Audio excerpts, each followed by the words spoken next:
Hey, Sam Hargrave and Rachel McDermott. Thanks for coming on the show. Hey, thanks for having us.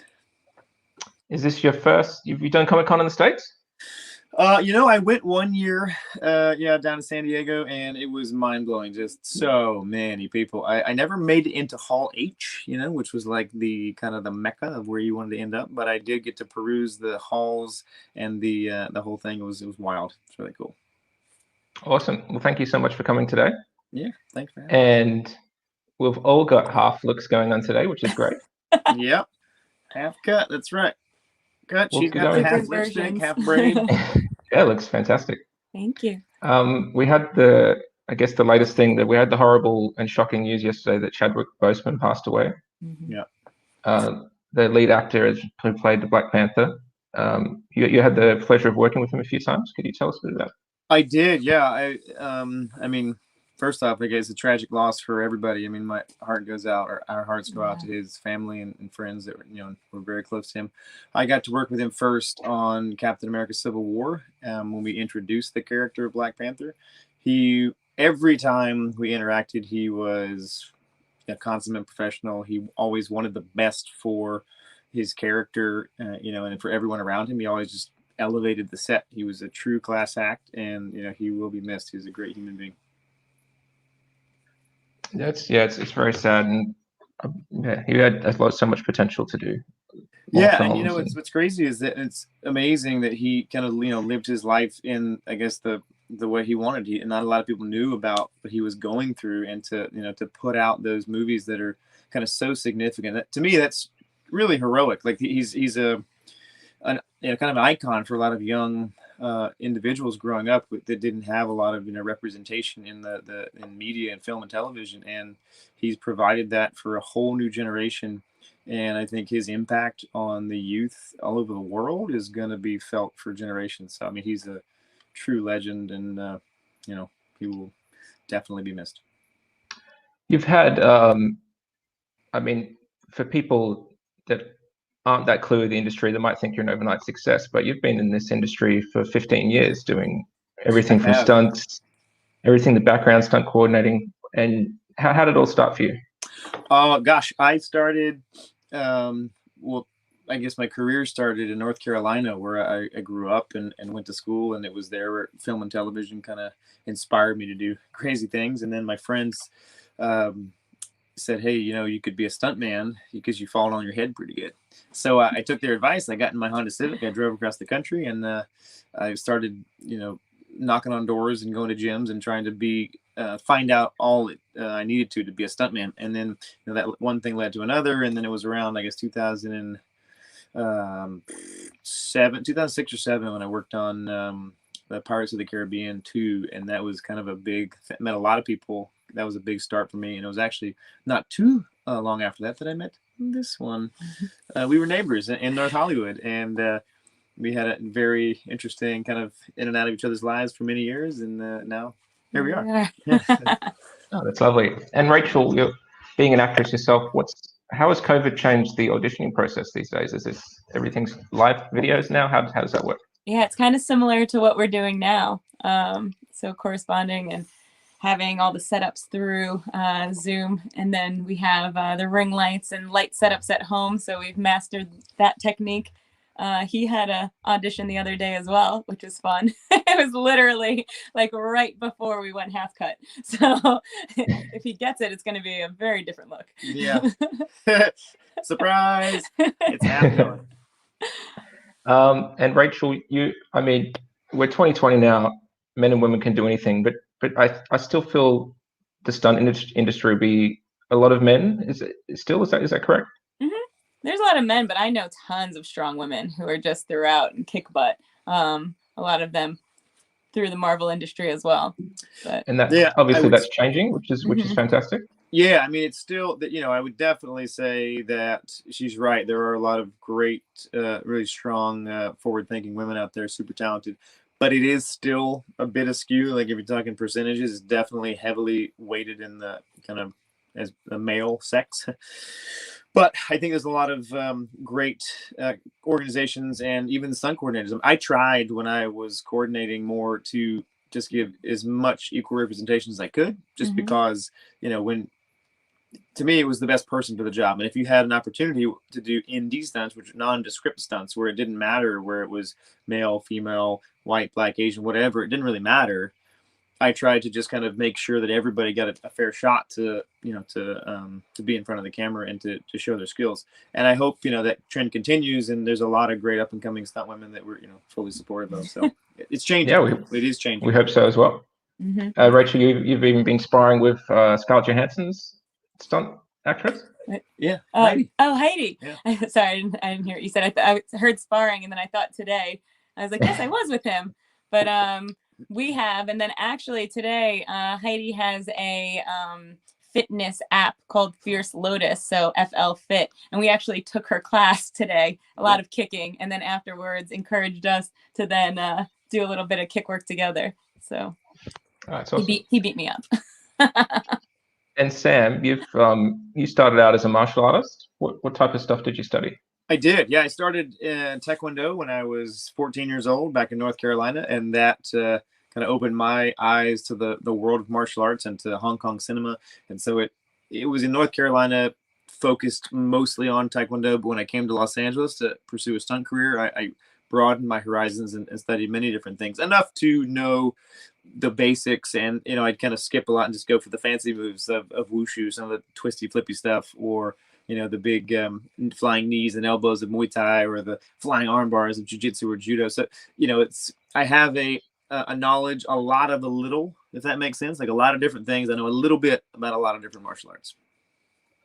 Have you had the pleasure of working with any of the Hong Kong stunt choreographers? You know, I haven't. It's crazy that well, that's not true. I worked on a movie in 2015 or 16 called Wolf Warrior 2. I got to work with Wu Jing and his team in China. And the crazy thing was I took an American and Canadian team to China, mainland China, not Hong Kong. And we, you know, did a lot of really fun, exciting Hong Kong inspired action, but put it into kind of Chinese cinema and mixed an American flair to it. And the movie was pretty successful. So Wu Jing is kind of the closest I've worked with a lot of those Hong Kong players, or Asian action stars. And, you know, he's Chinese, but you know, one day I will work with Jackie Chan. And yeah, one day. Would you settle for Sammo Hung? Yeah. One of my favorites. Yun Biao, Donnie Yen, you know, sure. Any of those masters of, you know, martial arts cinema, I would totally. I mean, heck, Scott Adkins and I want to try to do a movie together. So, but could you go back and then actually do the stunts with them? Yeah, I'm training with this one. Awesome. She's keeping me in shape. You're a fight choreographer for Blood and Bone, which is a guilty pleasure of mine. Oh, really? What was it like working on that? It was awesome. I mean, JJ Perry hired me to do that and come in and throw, you know, some flavor in there. And working with Michael Jai White, who is an amazing martial artist. Even if he wasn't, you know, 6'2", 210 pounds of muscle, he's extremely fast and accurate with his martial arts. And he has a very, in his mind, he just thinks like a martial artist. And it's really fun to work with somebody like that, kind of a purist. And yeah, that was a really great experience in my career. He's a lovely guy as well. We had the pleasure of interviewing him here, and he's just, you know, for a big, tall, mean-looking dude, he's so lovely and funny. He seems scary, but he's a teddy bear. He's a really, really nice dude. I think, would you say a lot of the toughest guys are generally nice people? Because I always find in life, it's always the people that try to start fights that generally can't fight. Yeah, no, I think there comes with, you know, the ability to actually fight. There's kind of a confidence that you carry with you. So there's really no need to kind of, you know, front or prove anything to anyone, because you've done it before and you know your skills, you're confident in yourself. And that's kind of what martial arts is all about, truthfully.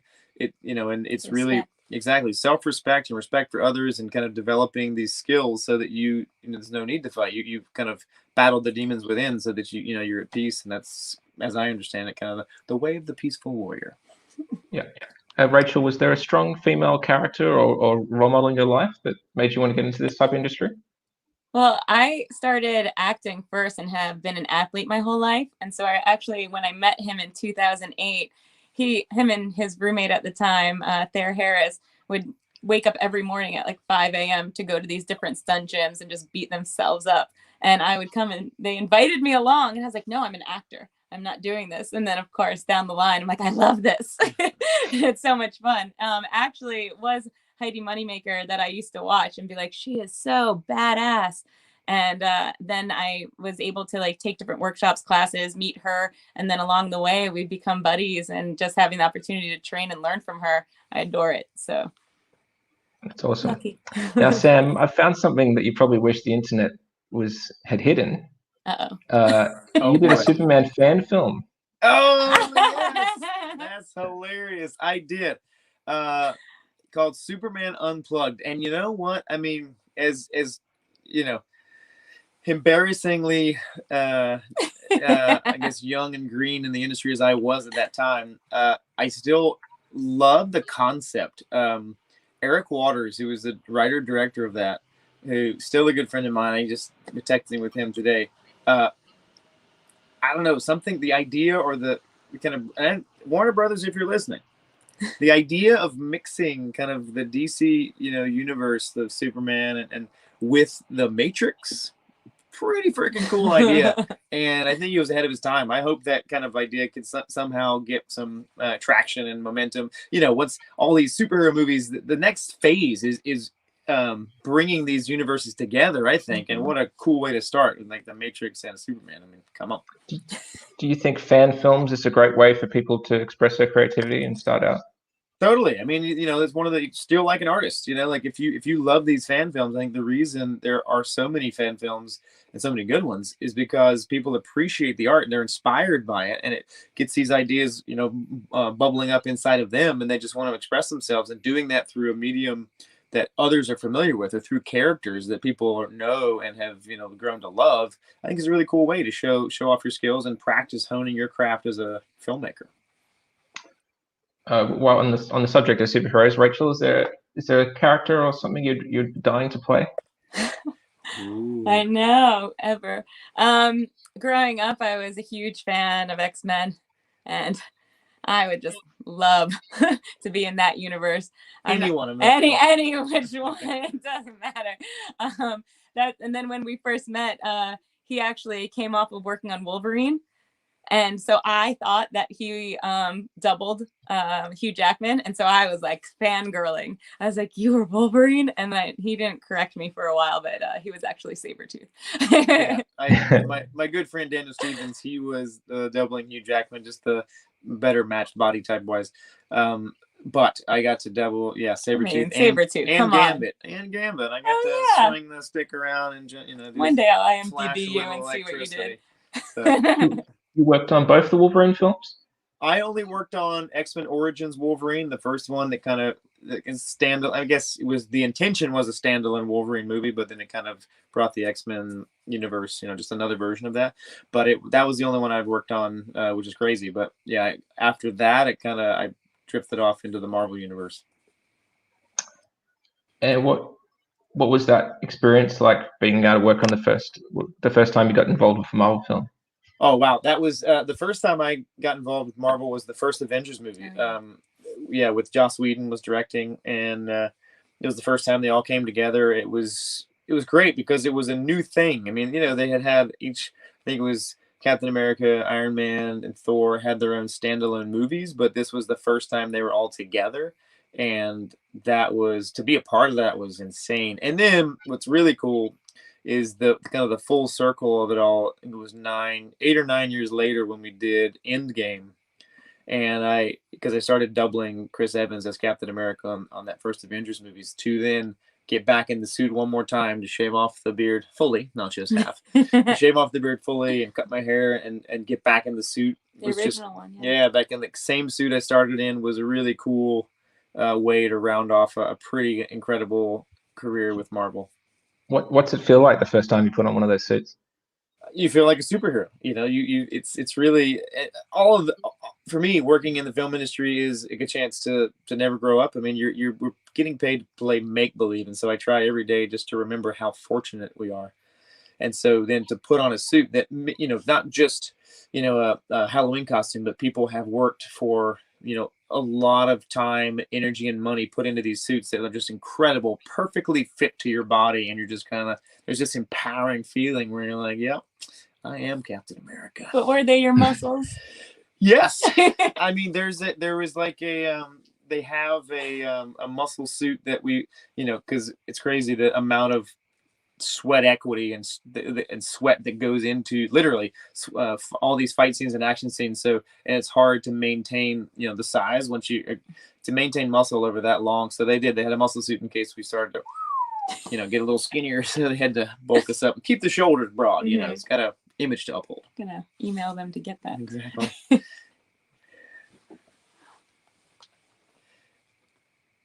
Did we lose? He went to sleep. Yeah, he's like, I'm done. He's like, okay. Let's see. Sorry, I was on mute. Oh dear, I'll do that. After your big success, are you getting scripts thrown at you left, right, and center? Yes, totally. Just checking if you can see us because the screen. Can you still see us? Yeah, we can still see you. Okay, great. Because our image went away. Just want to make sure we're framed all right. Pushed the wrong button there because we lost you, and I was trying to get you back, and now we can't see anything. But it's okay as long as you can see us. Okay. That's what we love about live TV. Yeah, it's fantastic. After directing Extraction, it's interesting that just the timing was very unique because, unfortunately for the world, COVID-19 hit and things kind of ground to a halt. But that didn't mean that, that I'm not, development and ideas aren't coming in. People are writing a lot of scripts because it's crazy the amount of time you have now because there's nothing else going on. So people are just really working hard to develop. And so I've been trying to write scripts but my team is sending scripts in constantly. And so we're trying to find the right thing. And then when the timing is right, when the world opens back up, we'd like to get out there and hopefully get another movie out to fans who appreciated the first one. Mm-hmm. And Extraction 2's are already confirmed? It has been. Joe Russo is confirmed to write the script. And the story is still being developed. I'm working with Joe to kind of find out what that is because we want to make sure that we, follow it up in the right way with all the things that people loved without, being too similar. And it's just a process. So we're definitely toiling through the story process, but we want to make it as good as possible for the fans. And Extraction was based on a graphic novel. Do you find it makes the process easier because your story is pretty much already storyboarded? Well, I mean, it's interesting. I didn't really. I'd seen the graphic novel because Joe, kind of created the script and the graphic novel was written off that. So, but I didn't actually look at the graphic novel for because it was a very different story we were telling than the original graphic novel. That was called Ciudad, and it's okay. Live TV. Okay. Can you still see us? No, it's black now. Mm-hmm. What is that? It's okay. We'll find it. How about now? Yeah, perfect. Yay. Okay, great. Yeah, she's just trying because we couldn't see us. Live TV, we're back. All good. Anywho's, the graphic novel was called Ciudad, and it took place in South America, and so it was just very different than when the script got changed to the location of Dhaka, Bangladesh. Things changed. So the images, I didn't. Again, you want to put your own stamp on it, so I tried not to be too influenced by the graphic novel. I wanted the essence of the story to be there and the characters, but I wanted to kind of pick my own visuals, and so I tried not to rely too heavily on that, just so that it's my interpretation of the script and the story rather than someone else's and copying someone else's work.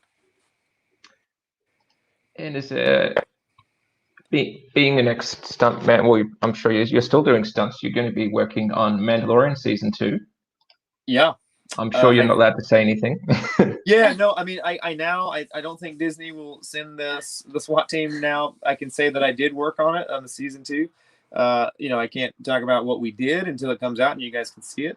But I did work on it, and it was an incredible experience. It was just a really great set to be on. I mean, it's Star Wars or the Star Wars universe. So, and she got to work on it. Like it's just a really amazing thing to be a part of because of that history. Kind of like working with Marvel, but it goes back even further, to the 70s because when Star Wars, it's incredible. And what Favreau and Filoni have done with that universe is really cool. And it's to me, it's exciting to see where it's gonna go. Kind of just see what happens, how far it expands. Who knows? We'll see.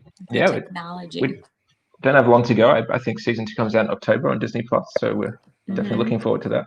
Yeah, likewise. And last question before everyone knows what that silly half beard and the half cut hats are all about. You've been working with a Marvel property for quite some time. Would you still be interested in directing one of those films? Oh, I definitely would. I mean, Marvel's been great to me through the years, and it's like a family over there. So it has to fit for them and for me. It just has to be the right fit. But if the film came along where that it felt like I was the right person to direct it, and they were okay with that, and they believed that I was the right fit, I guess I would gladly step behind the director or into the director's chair and give that a go, because the obvious choices would be either a Punisher film or a Nick Fury film, surely. I'll second that. Both of them, yeah. I would love it. I'd love to just push the envelopes of those two characters. Would be a lot of fun. So we'll start that, everybody. Circulate that. So Sam Hargrave for one of those movies. I take back Sam my Hargrave. X-Men answer before and put it in the Marvel universe. Yeah, actually, I know a Wolverine film, actually, and plenty of violence in that too. There you go. Come on.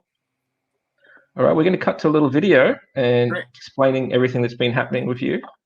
And here we go. A little bit longer, maybe we can get you a bit of a cut, or I could say a bit of an afro going there, fella. That's right. Turn to the side. You like? He's like channeling a cassowary.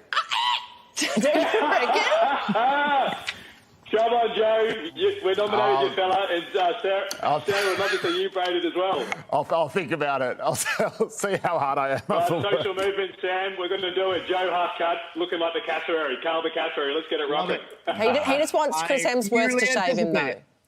Yeah, if you can get Chris Hemsworth to do it, I'm in. Sam? Me too. We'll make some phone calls.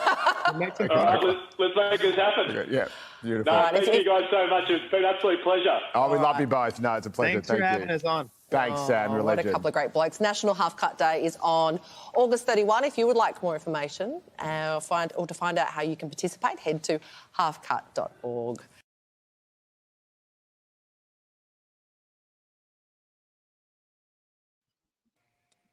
There we go. There they are. Hi. What's up, team? Hello! How are you? Look at you, legends. Representing. Sarah, Rachel, we're loving the half lipstick you got, Jeff. Yeah, we think alike. Creativity. I love it. So good. Hey, guys, we've done it. Hey, over 200, and I think we're $260,000 now. Yeah, nearly. Yes, we are. So, how awesome! And you guys, I think I just checked out. You guys are $4,910. Only $890 left. To raise Yeah. So, brilliant. Look, guys, we can't. Your ears must be burning over in Aussie land, because we're all talking about you. Everyone's just sort of said how humble and awesome you two have been. And to save Aussie rainforest, it's just incredible, guys. And how it was just brilliant to hear as well, your incredible backgrounds and research from Nathaniel. Good on you, mate. It was bloody impressive. It was awesome. Now you know a little bit about where the ambassadors come from. And so tell us, because, mate, we feel appalled now to know that you've just done an acting gig or a potential gig, and you've cut your beard off. Surprise! Yeah, surprise to them. No, we'll see if it comes down the line and they like the beard. That it's crazy what they can do. They can shave all this off and put it back on, or if they like me because of whatever, they can deal with. I don't know if this, but who knows? Maybe this makes the movie. Maybe they're like, hey, we love the look. It's really creative for the character. Who knows? But let's be real. Give him, by the time it actually shoots, it'll be back again. It's possible. Oh, True. we can see it now. You've got the regrowth already there, Sam. It's already come back. It's coming. I think Sabretooth, mate. You are the real life Sabretooth. Right. How things just grow. All right, now, yeah.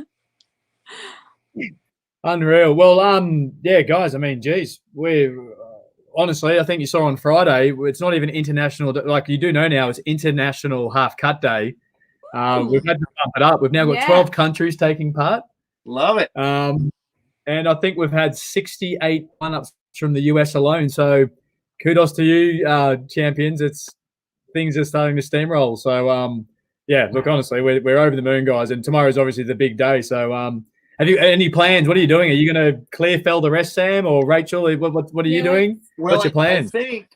I think what we'll do is we'll, like, because of you get kind of the idea of like documenting the regrowth, like do like, pop this bad boy down. So it's like and then we just start kind of a daily picture of all of it growing back. And then we just show how, hopefully the hope is that because of this movement and because of the great things you guys are doing, that is what will happen to the rainforest. The growth will come back, and it'll be hopefully like an inspiration. And I think that's the next step, the regrowth documentation process.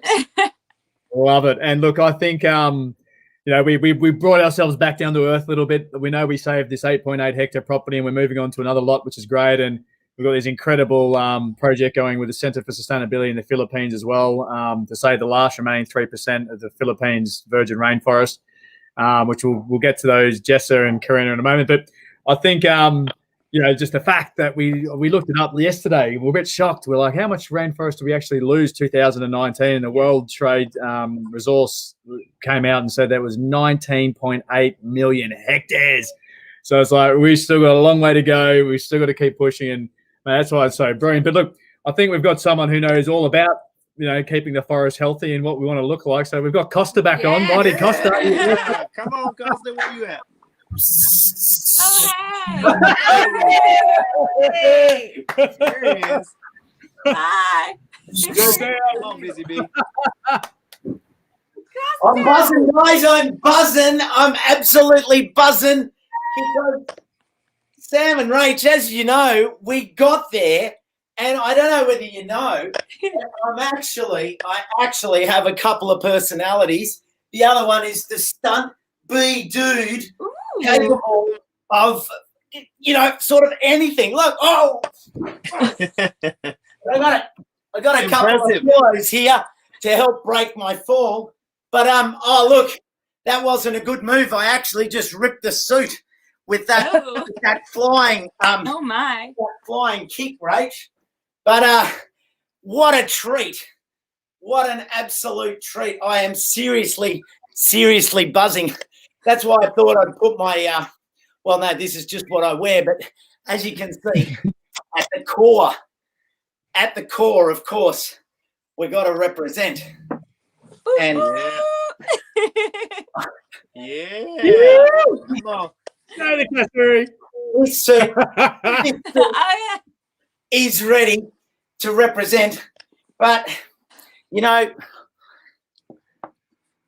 Rach and Sam, I just want to say that as most recent ambassadors, the way you embraced last weekend and the whole week and your efforts to coordinate from over there to be on the show and be on the live broadcast last week, and the fact that you're emanating and resonating and being like a pulse in a whole new part of the world for the world, but in your world, you're taking this message and you've done it as Jimmy mentioned. You've done it in such a humble and honest and caring way, and it just means so much to the whole movement to have this satellite that's taking the core message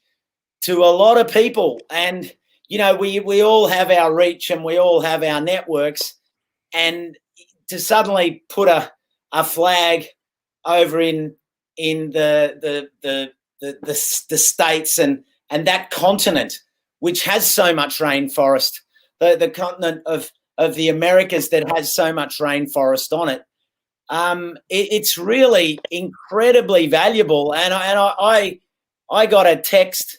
I was filming on Friday, and I was just thinking about, I was telling Jimmy and Jess yesterday and on Friday, but I was thinking about it all day on Friday and Thursday when I was filming, and just thinking, and you know, where there was still 55 or 60K to go and time was ticking down. I'm just thinking, just hold the space, and don't worry, just keep the space there. And you know, to get the phone, the text from Jimmy, it had gone dark, and I just finished filming, and I was hopped in the car, and literally this text came up, and it was just, and I had the phone in the cradle in the car, and I saw, oh, Jimmy, I thought, oh, you know, you're in my mind. And I thought, oh, what's that? We're there. And I thought, oh, well, you're there, I'm here, whatever. And then I had a look, like, we're there, 226K or something. And I just literally lost my breath. And I started to cry because, you know, this is something that I know has captured your hearts in terms of the cause, but for everyone involved, the whole team, the hive, hence the bees, the hive behind HalfCut. You know, you've brought a whole new range of worker bees into the colony, and you know, to reach that, I suppose, you know, Jimmy just gave those stats, but what this means for the whole momentum of so many years is it just lifts it. It lifts everything, because the credibility and the weight and the reality behind everything now is there's this saved. There is this genuine space now, which will become an Indigenous ranger station. It will create career pathways for the Kuku-Yalanji. It will become a place for tourists, but not even tourists, but the people that you and we've all helped inspire to come and learn about what we've done. I mean, that all rushed through me at that point. And I said to Jimmy last night, I said, I started to write a thank you, because, you know, it is those efforts like that, which I will send to you, but equally to Paul and to all the other ambassadors. It really rushed through me, because I was thinking of everyone at that time, that this is all of our parts. And I've got this book here, and I thought I'd read a couple of quotes. Yeah. Well, hey, I mean, as you find your place, I just want to say thank you for having us as a part of this movement, because it is near and dear to our hearts, but also important as just a human movement, because it's not, again, it's a problem for all of us that we have to face together if we want to continue here on this planet. So I thank you guys for having us on this journey. Yeah, it's an absolute treat. So this book I've got, funnily enough, it's called B. Right? That is funny. And it's really cool. Now, and in your stunt side of work, I'm gonna bust you a little bit of information here from the hive that I can see, Rach and Sam. You're both going to be able to take this in your directing future, because some of the technology that you're going to be able to garner from the bees is incredible. And the reason why I picked this book and talked about bees wasn't because I just did a live well, I suppose yes and no. I did a live broadcast today all about bees and bee security. But in saving this rainforest, we're saving what we don't even know about, and we're saving insects and plants and structures and subsoil mycorrhizal fungi that we don't even know about, that have powers that our youth scientists will be able to learn about and create the next technologies that will filter and nurture and break down and decompose and become medicines and food and so on. So I kind of had two quotes that I wanted to make. These glasses are a bit dark. I can't see a thing. but the interesting thing about this book is it's all macro photography. Oh, wow. And this is the bit that I thought you'd like about the work that you do, because some of these images in terms of the actual structure of the bee and the close up, the way that the like, look at this. I can see a movie scene where, you know, Rach, you're in a suit that seamlessly replicates this outer skin of the bee in it, and it folds in on itself, and you just come out and whatever you're doing, you're just winning in that. Like, because you're just wiping out. But then, you know, just the fact that inspiration for the things that you do comes from nature. And I couldn't help but look at the close-ups of some of these images and just think, you know, like the way this is, I'll just take my things. One abdominal sclerite plate overrides the next. So the plates override each other and create. Is that me? Oh, it is. Hang on. Someone's calling on the bee. Someone's calling on the bee line. I'll have to cancel that. So that, you know, this incredible structures, and I can just see it being applied.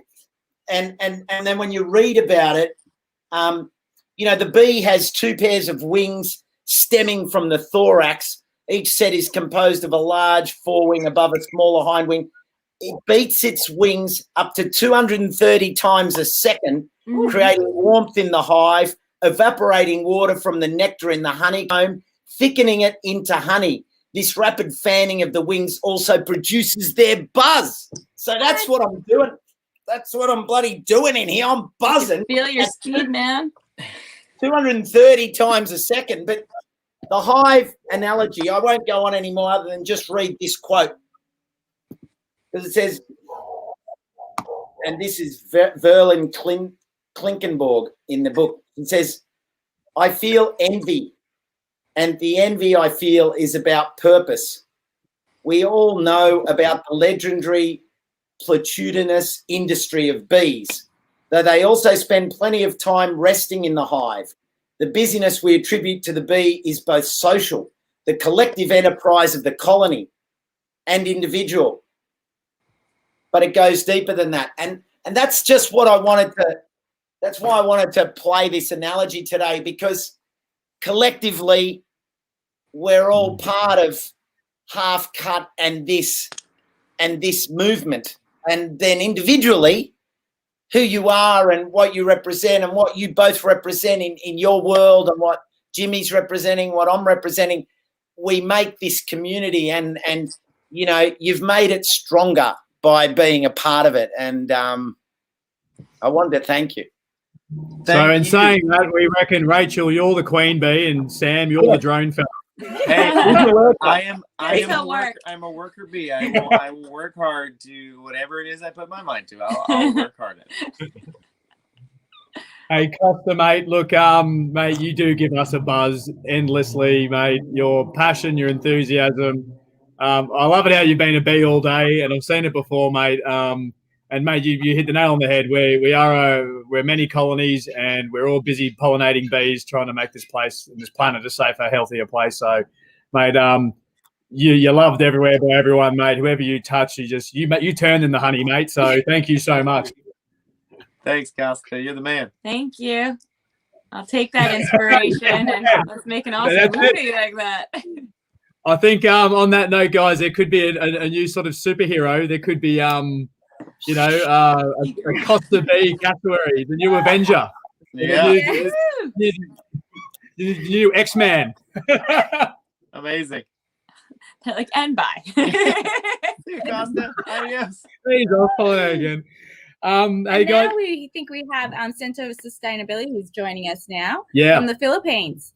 Right. So, guys, just so you know, you might have seen some of the awesome social stuff that's been happening. We've actually got other partners in the Philippines, so you can see some of them now doing their half-cut looks. Nice. We're trying to save the last remaining 80% of the virgin rainforest. 3%, well, there's 3% left, but 80,000 hectares. So Yeah. they've been fundraising. Their look has been incredible. There's one of the co-founders, Karina. They're going to join us right now. So rather than hearing from us, hear from Jessa and Hey, how are you? Hi, Rachel. Hi, guys. Doing good. How are you? Greetings from the Philippines, from sunny Philippines. We're good. Greetings from nighttime in Malibu, California. Yeah. How's the rocking here? How's it going, Sam? Good for me. You know, it's I've already there's been a number of people that I've come across in my daily routine that have stopped me to take photographs, that ask the question, and it's a great opportunity to start the conversation. And so this look does work. Right, excellent. So starting the conversation, that's what we want. Yeah, exactly. So maybe we can tell you a little bit about our organization. Please do. Yes, please. You're interested? Always. So hit the floor. So again, greetings from the sunny Philippines. We are Center for Sustainability PH. We are a women and youth-led conservation NGO based in the most beautiful island in the world. Officially published in the magazines that number one. Well, we're not just making it. And as a youth conservation NGO based here in the Philippines, our mission is to conserve the remaining 3% of the virgin rainforest left in this country. And we do this from communities, for communities, and to communities, making sure that we work with exactly what the indigenous and local communities want. We've been tested and proven. In 2017, one of our biggest accomplishments to date is to successfully spearhead the biggest critical habitat in the Philippines. It's basically a national park here in the Philippines. It's called Cleopatra's Needle Critical Habitat with a size of 41,350 hectares. So we're talking about 1/3 the size of LA. So that's how big that is. But it's not enough. So the United Nations, we need to protect 30%. 2030 and 50% of the planet by 2050 if we're going to clean drinking water, a stable global climate, and also prevent future wildlife pandemics. So while the Philippines is one of 17 megabyte diverse countries on the planet, there's only 17 of us, and actually the Philippines just by itself harbors 80% of the world's biodiversity. But as a have 3% left. We need to protect more. Yes, but the big is that the Philippines is quite dangerous. I don't know if you've heard about this, but basically last year we were number 2 in the world as the most dangerous country for environmental defense. And that's why looking at you guys. Exactly. This is where you guys come in the picture. If you saw photos of the beautiful beaches of Palawan, and you want to come over, our pristine forests, our wonderful environment. We need people like you to support us by connecting us. People who'd like to go to the Philippines, who'd like to help us preserve this wonderful place. People that are out from your circle. Exactly.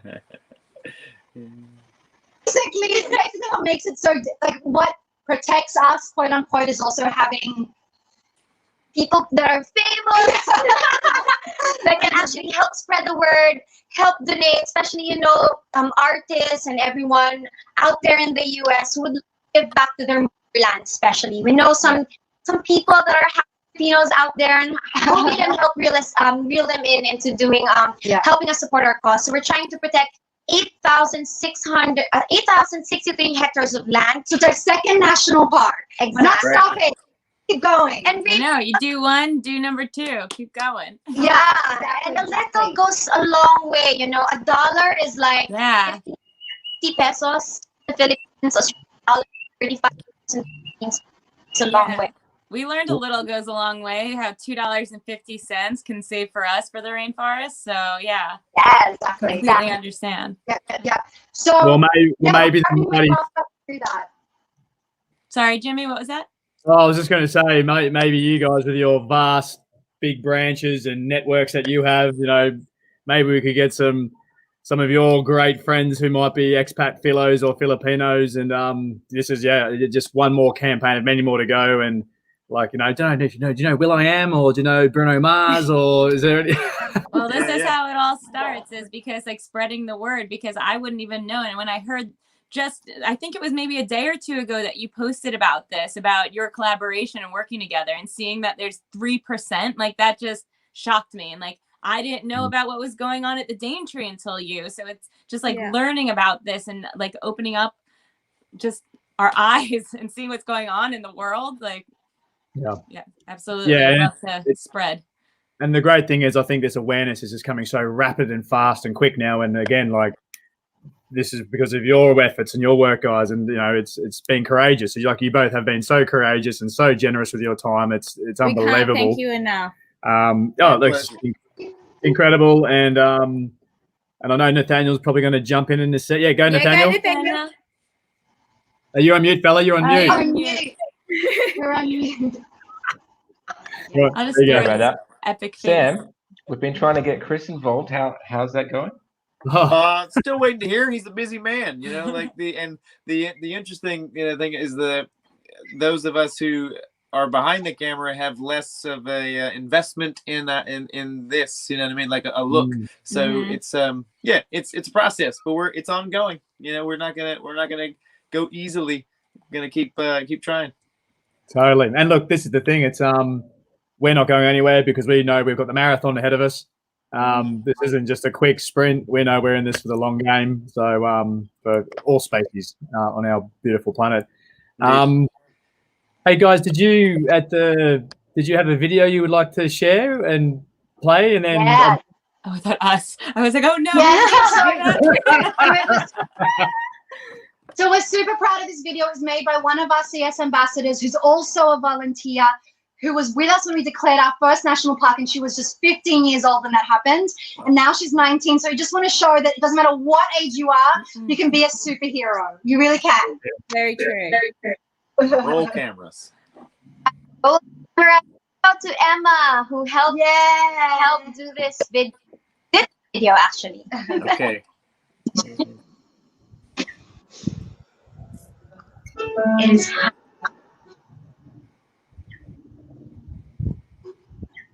Ooh, that's a bad line.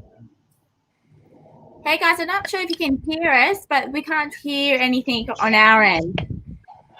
Sadly, we're 96% reinforced or is no dance.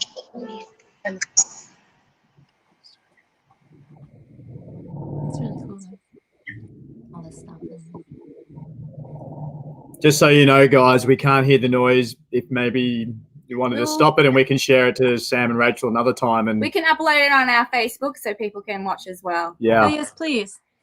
Yeah, I'd love to check it out and hear all the information. But the visuals, whoever put the visuals together knows what they're doing. That kind of stop motion animation style is fantastic. But I'd love to check it out in full. And thanks for whoever, your colleagues putting that together. It's very talented. Very well done. Well, guys, look, it's been an absolute pleasure and a delight. Don't forget, as we know, it's international. International. I know I have to change my hashtag now. 12 countries. International. Well done. International. So, look, we couldn't do it without you guys. And this is what's so incredible about this. And we also just reached 260,000. Crushing our goals. That's how we do it. Come on. Brilliant, guy. And look forward to seeing your half-cut looks tomorrow. Let's keep on going hard because, as you know, this is just the beginning. We've all just watered the seed, and when the shoots and the roots are sprouting, we really want to grow into a mega Daintree or Filipino or just a world tree, an avatar tree, with many branches and linking us all together. So thank you all so much again. Rachel and Sam, you deserve bloody gold medals for all the work you've done with us. Yes. Hey, thanks for having us. It is truly our pleasure. It's for the planet. Yeah. It's not just for us, it's for everyone. Hey, and I think what we might do as a wrap is show your incredible media that you guys grabbed, which led to more of HalfCut Heroes joining us. So Spectrum.